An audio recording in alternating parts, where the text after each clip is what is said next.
Bonjour à vous, bonjour Alex. Salut. Bienvenue dans la vidéo du vendredi, ce petit rendez-vous hebdomadaire que vous êtes de plus en plus nombreux à suivre et on vous en remercie vraiment chaleureusement. Ce petit rendez-vous qui vous passe en revue les nouveautés de la semaine de manière la plus concise et dynamique possible, en tout cas on espère. Et on va donc du coup commencer sans tarder par les nouveautés et on est du côté des jeux de dés. Donc on va parler d'un jeu de dés, ou plutôt Bang le jeu de dés. Oui.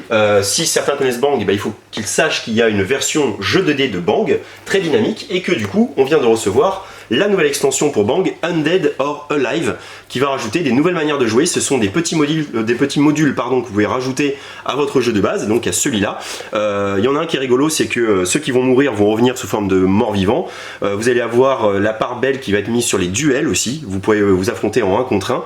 Et vous allez avoir des nouveaux personnages, des nouvelles actions. Voilà, c'est une petite extension. Bang le jeu de dés a un petit succès. Donc c'est la deuxième extension après Old Saloon. Voilà. Autre jeu de dés, mais cette fois on n'est plus dans le petit jeu de dés familial ambiance, on est dans Rum and Roll, du très gros roll and write. C'est sûr. Et c'est toi Alex qui va un peu nous en parler. Oui. Voilà. Alors comme je te le disais, du coup ça fait vraiment penser à un mélange entre Era, pour ceux qui ne connaissent pas, Era c'est la réédition de Roll Through the Ages. Voilà, c'était ça, où on gérait sa cité en jetant des dés, mais c'était exactement. 3D. Donc principe de lancer des dés, de construire des bâtiments. On a du coup également ce côté un peu Tetris qu'on retrouve dans les petites bourgades qui est dans ce sens-là. Voilà, pardon. Merci. Voilà, les petites bourgades, pareil, on imbriquait aussi. Petit côté Tetris où on va faire des formes. C'est ça. Mais là aussi c'est de la 3D. Exactement.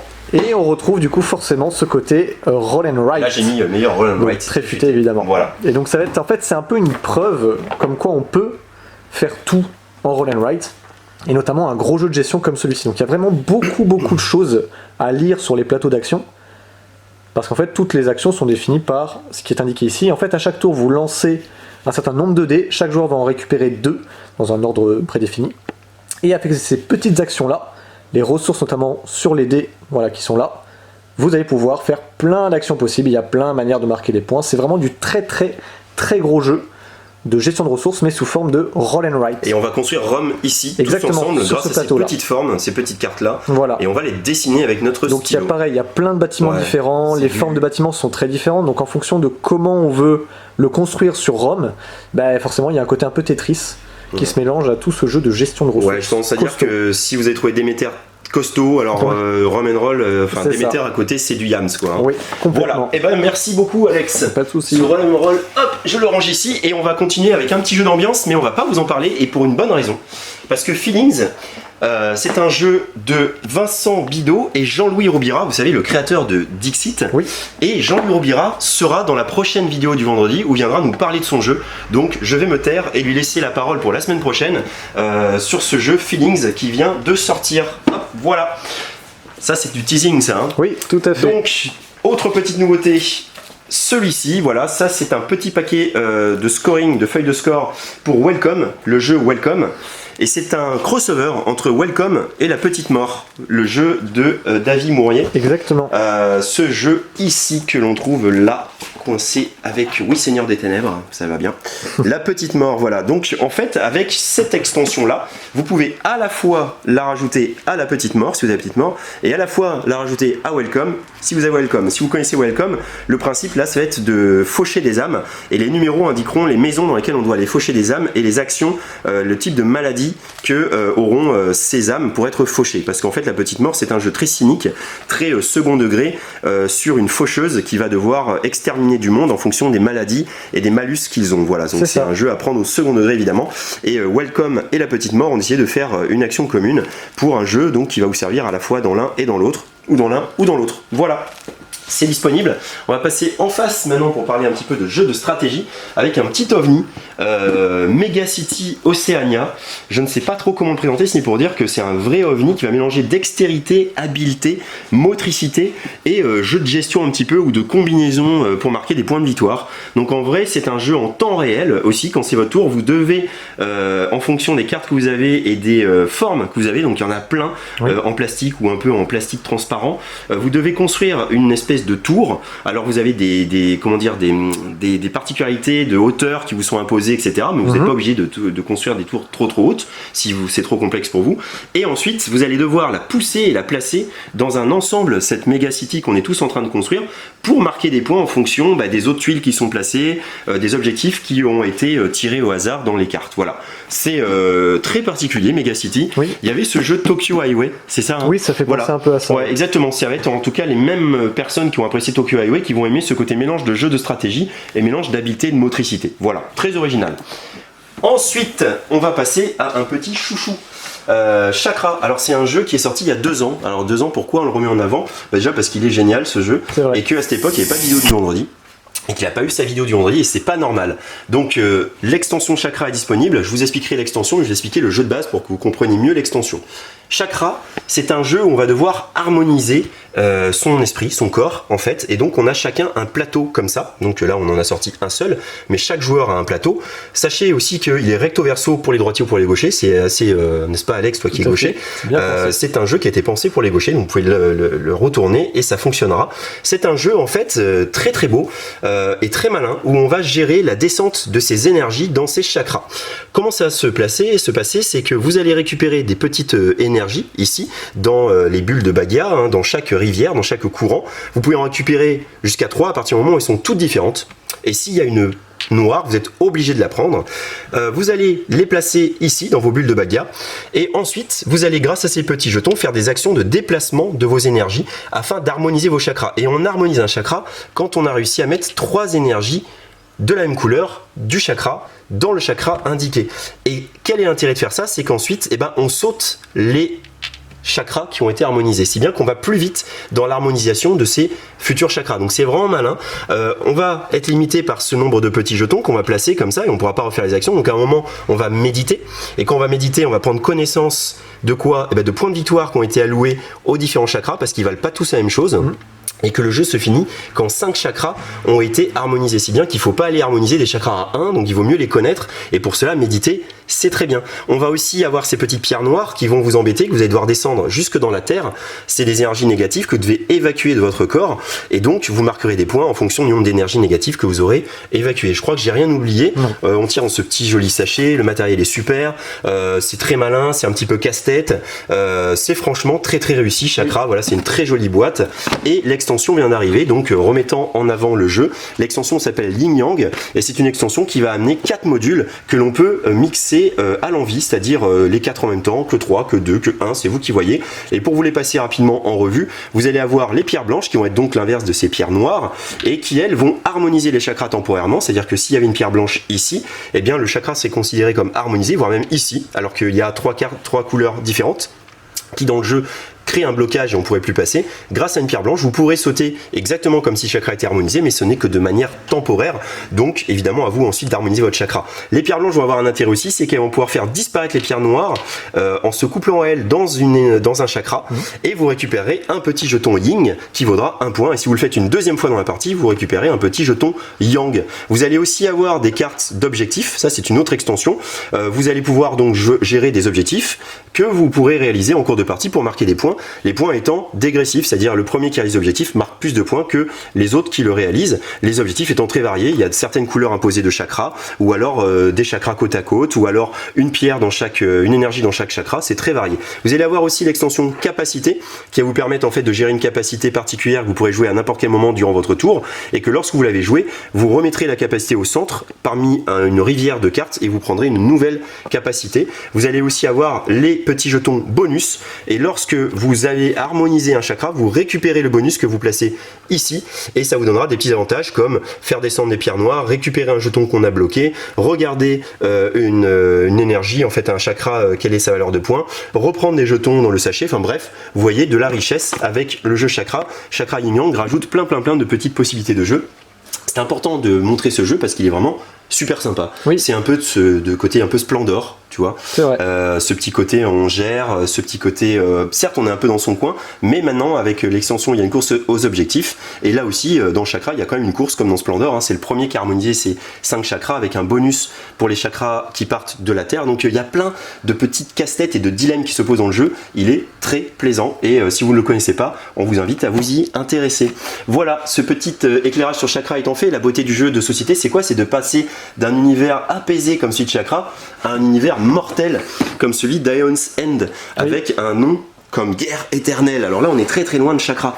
Dans Aeon's End, c'est un deck building. On a déjà expliqué dans la vidéo précédente ce que c'était qu'un deck building avec Harry Potter. Oui.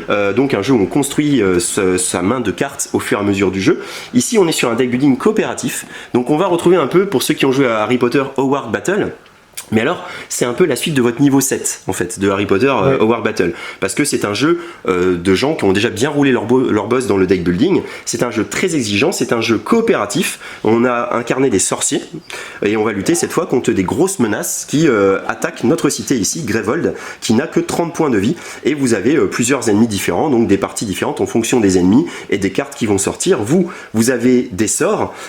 Grosse richesse du jeu, c'est que vous avez des brèches ici, sur lesquels vous allez poser vos sorts, et que lorsque c'est votre tour, vous ne faites pas qu'acheter des cartes, vous pouvez faire pivoter vos brèches pour les ouvrir, parce qu'une brèche quand elle n'est pas ouverte, elle est instable, et un sort posé sur une brèche instable doit être lancé tout de suite à votre tour, alors qu'une brèche ouverte est stable, et vous pouvez attendre avant de lancer le sort au meilleur moment, parce qu'il y a des combos entre les joueurs pour vraiment taper la liche fortement à des moments bien donnés. Et la deuxième grosse richesse du jeu, Aeon's End Guerre éternelle, tout comme Aeon's End, c'est qu'on ne mélange jamais son paquet de cartes, et là c'est très nouveau. C'est d'ailleurs unique.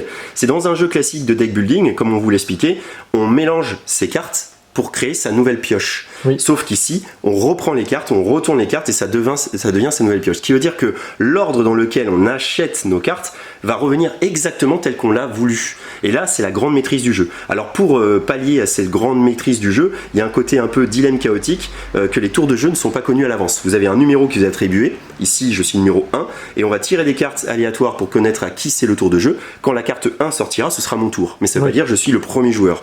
Je pourrais jouer premier à un tour et peut-être troisième à un autre. Pareil pour la liche, on ne sait pas quand elle attaquera, et elle a 2 cartes à elle, donc potentiellement elle peut attaquer 2 fois de suite. Voilà. Aeon's End, c'est un excellent jeu. Aeon's End Guerre éternelle, c'est un excellent jeu aussi, qui va faire la part belle à la synergie entre les joueurs, plus que dans son grand frère Aeon's End, puisque là il y a beaucoup de sorts qui sont liés à ce qu'ont préparé les autres joueurs, avec des nouveaux mages, des sorts plus subtils. Comme je te disais, c'est ce que je comparerais Dominion et Dominion l'intrigue. Oui. Voilà, là ce serait Dominion l'intrigue, et Aeon's End ce serait Dominion. Voilà.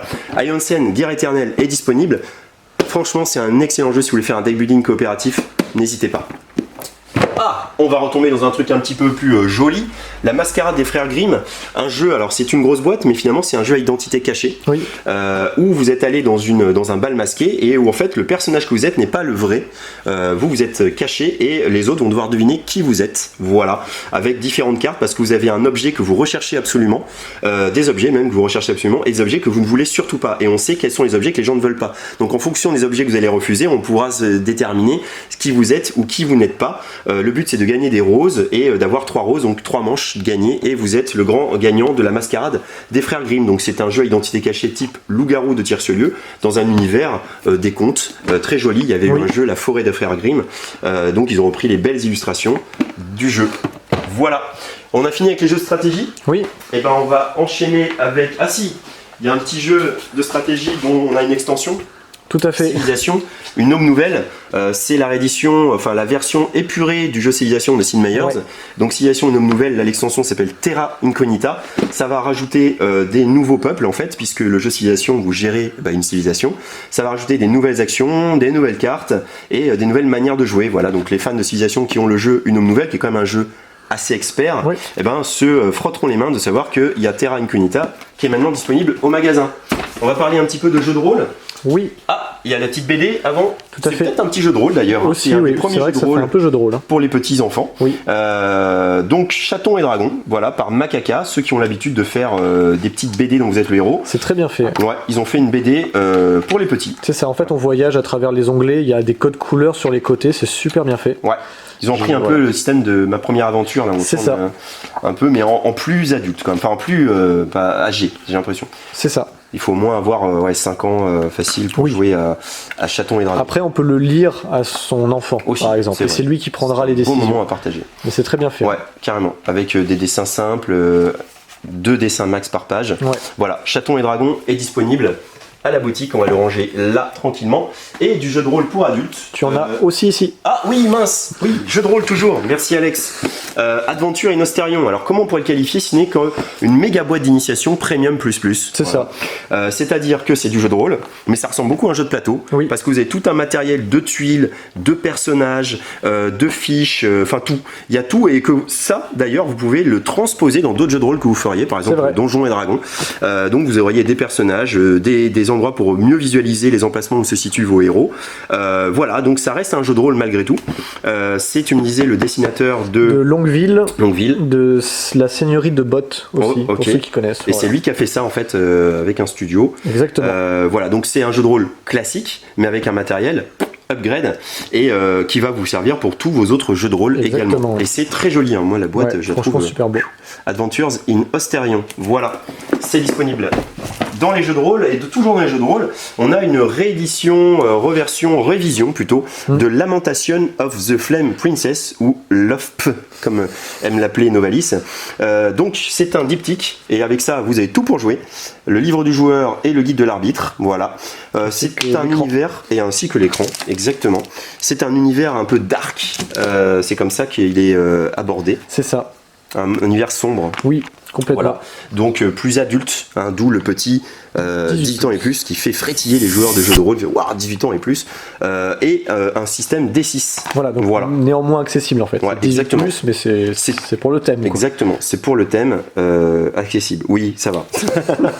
Voilà, on va finir avec les enfants. Oui. Un petit jeu très simple dans un univers que les enfants connaissent bien, l'univers des 3 brigands. C'est dans la collection de l'école des loisirs, ceux qui avaient fait aussi le jeu La Princesse Coquette ou le Mistigrouille de Cornebidouille. Donc ça, les enfants, ils aiment parce que ça leur rappelle des livres qu'ils connaissent. Et le trésor des 3 brigands, c'est un jeu de cartes qu'on va pouvoir apparenter à une espèce de Milborn, puisqu'on va devoir récupérer des armes pour prendre des trésors. Mais comme dans Milborn, on aura, là j'ai des armes, hop, armes cassées, hop, armes réparées. Voilà, c'est un jeu à partir de 5 ans. Donc ça fait une espèce de Milborn avec un thème plus prenant et on retrouve le bel univers de Tommy Ungerer, hein, des 3 brigands, un univers pas tout en couleur mais vraiment tout en saveur. Voilà, le trésor des 3 brigands est disponible de l'école des loisirs. Voilà, on va maintenant se retrouver derrière le comptoir. Il est où Thomas? Et là, vous allez devoir harmoniser vos chakras, parce que ce qui est très important en fait dans chakra, c'est justement de récupérer les bonnes énergies. Attends, mais Et- Thomas là-haut, Qu'est-ce qu'il y a on l'a déjà fait ça, chakra? Non? T'as pas une impression de déjà vu là? T'as raison, ça me rappelle quelque chose, ça, chakra. Expliquer chakra, enchaîner avec une scène. Ah, Qu'est-ce attends. qui se passe? Tu vois ce qu'il y a là-bas là? Est-ce qu'on n'est pas dans une boucle temporelle Bah j'ai l'impression que si. J'ai déjà vu ça en tout cas moi. Regarde derrière toi. Qu'est-ce que c'est? Mais je ne sais pas. Punaise, c'est The Loop. Alex? The Loop? Mais qu'est-ce que Mais c'est? c'est un jeu qui doit sortir dans la vidéo du vendredi du 16 octobre. Et alors, on est dans la vidéo du vendredi du 9 octobre. Bah oui. Ça veut dire qu'on a fait un bond dans le futur. Ah ouais. Ah c'est... Mais alors, attends, comment ça on a fait un bond dans le futur? Comment tu peux expliquer ça? Bah écoute, Possible. ça, regarde. Là, c'est la vidéo du vendredi 9 octobre. Là, Ouais. c'est nous. Là, c'est l'espace quantique. Là, la vidéo du vendredi 16 octobre. Apparemment, il y a dû se passer quelque chose que j'ai appelé What the fuck, qui a pu D'accord. faire que on est maintenant dans la vidéo du futur. Ok, donc vu que tu sais expliquer ça, tu peux donc expliquer The Loop. Ouais, je pense que je peux expliquer The Loop. Ok, et bah c'est parti alors. Dingue. Mais The Loop, c'est un jeu de Maxime Rambourg et Théo Rivière. C'est un jeu coopératif en fait. On va le comparer à une espèce de petit pandémie, d'un gros pandémie même, Oui. si on doit dire. Un pandémie avec de la combo, un pandémie avec de la tension constante. Tiens, petite bête, attends. Vous avez donc votre équipe, vous êtes des voyageurs temporels pour empêcher le Docteur Fou de créer des failles dans toutes les époques qui sont ici. Ça va de la Renaissance, le post-apocalyptique, le robot. On retrouve toutes ces époques qui sont gérées par des codes couleurs très bien faits. Hein. Le jeu en visibilité, il est vraiment très très accessible. Donc le Docteur Fou va bouger dans chacune des différentes époques et va y déverser ses failles pour briser les époques, évidemment. Il va aussi y mettre ses clones, évidemment. Et nous, notre but, ça va être de détruire ces clones et surtout de faire les missions qui nous sont imposées ici et qu'on a tirées aléatoirement et dont on ne connaît que 2 ici. Voilà. Par exemple, on va commencer notre partie. Il faudra donc qu'on ait détruit un clone à une époque, à 6 époques différentes. Donc il faudra qu'on les fait donc, de manière 6 fois. Et ici, il faudra qu'on ait retiré une faille à l'époque du Docteur Fou. Voilà. Et une fois qu'on en aura fait une, on en révélera une nouvelle. Et il faudra faire ça 4 fois pour gagner. Voilà, maintenant comment ça se passait comme dans un pandémie, c'est d'abord le mal qui joue et le but ça va être quoi? Ça va être pour le mal de mettre ses clones en fait. Hein. Donc on va d'abord placer une carte d'un objet dans une période, ça c'est des cartes qui vont nous aider nous. Ensuite on va placer un clone ou plusieurs, selon ce qui est indiqué là c'est un seul clone, mais à l'époque 2, enfin à la deuxième manche ce sera 2 clones, à la troisième partie du jeu ce sera 3 clones. Donc ce clone il a quoi? Il a l'endroit où il doit apparaître, ici c'est l'Antiquité je crois, et ici dans son monocle c'est l'endroit où on doit le renvoyer à la Renaissance pour le détruire. Donc ce clone on devra le déplacer et nous quand c'est notre tour de jeu, on va avoir plusieurs actions possibles, mais toutes vont être gérées par l'énergie. Gratuitement, on pourra faire un déplacement, c'est-à-dire ça c'est notre personnage, moi je suis Ziguzek, et ça c'est toute mon énergie. Dès que j'aurai fait un déplacement, je le retourne, je n'ai plus de batterie, et maintenant il me faudra de l'énergie pour faire le reste de mes actions. Se déplacer, ça coûte de l'énergie, c'est des cubes qu'on va laisser dans les différentes époques, afin de pouvoir offrir des actions aux autres joueurs, ou à soi-même. Les actions donc se déplacer, ou alors, et c'est là tout le sel du jeu, faire des loops, parce qu'on a une gestion de cartes ici, vous voyez, avec des symboles, et lorsqu'on fait un loop, on peut réactiver des cartes qui ont le même symbole, et faire un loop, ça permet des fois de détruire le Docteur Fou, puisqu'il y a des actions, des missions qui le demandent. Ça permet de rejouer des actions en boucle, c'est ce qu'on a vécu avec cette vidéo, c'est des tas de choses qu'on va pouvoir faire plusieurs fois, ça va coûter de plus en plus cher, mais il y a un petit côté à la Magic, je pense, parce qu'on sait que Théo Rivière aime beaucoup Magic, et qu'il avait été arbitre, je crois, de Magic, si je dis pas de bêtises. Et donc du coup, il y a ce côté un peu boucle qu'on arrive à créer avec des combos, et donc on peut bien s'amuser à faire plusieurs choses en même temps. Voilà. On va gagner quand on a réussi à casser 4 fois les plans du Docteur Fou, et lui il va gagner quand il va poser des failles. Et comment on va poser ces failles? C'est des petits cubes qu'on va mettre dans cette machine qui est le Docteur Fou. Ici, sur cette carte est indiqué l'emplacement où va pivoter le Docteur Fou, boum, c'est-à-dire ici au Moyen-Âge, et ensuite le nombre de cubes qu'il va jeter dans sa machine, 2 plus le nombre de clones, d'où l'importance de détruire les clones, parce que plus ils s'accumulent, plus ça devient dangereux. Ces petits cubes, donc c'est 4, 2 plus 2, 4, on va les mettre dans la machine, et vous voyez que aléatoirement, ils vont passer, et là c'est pas du tout prévisible, dans différentes époques, l'époque en question, mais aussi les époques à côté. Ici donc je vais poser 2 jetons failles dans l'époque du Moyen-Âge, un jeton faille dans la Renaissance et un jeton faille ici à l'Antiquité. Le problème c'est que quand un 3e jeton sera posé, la période, enfin la faille est brisée quelque part et on ne peut plus rien faire sur cette faille et il avance sur son grand plan machiavélique. Je crois n'avoir rien oublié, Alex. Je n'en sais rien. Je ne connais point ce jeu. Mais bien sûr que si, parce que tu y joueras dans le futur. Ah oui. Voilà, donc c'est un jeu coopératif, très dynamique, avec une gestion de main de cartes qui est très très variée, puisqu'au début on a des personnages qui ont leur main de cartes propre, et ensuite on va acheter ces fameuses cartes, on va les récupérer dans les différentes périodes, en fonction des symboles qu'elles ont, pour pouvoir louper de manière efficace, c'est-à-dire que là j'ai ces 2 cartes là, je pourrais prendre cette 3e là, et quand je fais un loop, je vais réactiver les 3 cartes que j'ai fait pivoter. Voilà. Les actions, il y a de l'énergie, il y a de retirer des failles, il y a de déplacer les fameux clones pour les détruire dans la période indiquée dans leur monocle. Voilà. Donc c'est un jeu coopératif qui est comme un pandémie qui aurait rencontré un jeu de combo de cartes. Voilà. Donc si vous êtes un joueur assez aguerri, mais c'est pas non plus très complexe à prendre en main, Oui. et que vous voulez un Pandémie, mais avec une expérience, on va dire, plus combo, Ouais. plus de pouvoir, plus de richesse aussi, plus de diversité dans l'émission, quelque part, hein, puisque là, les missions sont vraiment différentes, et il y en a plus que ce qu'il faut pour faire une partie. Et ben voilà, The Loop, avec aussi un look, tu disais, la série, les dingos. Ah, les zinzins de Les l'espace. zinzins de l'espace, voilà, c'est ça. C'est vrai qu'il y a un peu ce Il y a un côté-là. petit look qui est assez C'est vrai, original dans c'est la vrai. production actuelle. Il y a une petite prise de risque entre guillemets. Là, on voit le côté pas sérieux, Oui, oui, le oui. super slip, voilà. Complètement. Le vortex un voilà, peu en fond, exactement. là, c'est vraiment pensé. Le connecteur neurotemporel, le zapper sans fil, voilà. Ça fait penser, comme disait, aux zinzins de l'espace. Voilà. Un bon jeu qui va sortir dans le futur et qu'on vous présente dans cette vidéo, du passé ou du futur, je sais pas vraiment. Donc on va repartir vers la prochaine vidéo. D'ici là, portez-vous bien, Et amusez-vous attends, bien. Thomas, t'as pas oublié de parler de route? La route, Alex, là où on va, il n'y a pas besoin de route. Tin, tin, tin, tin, tin, tin.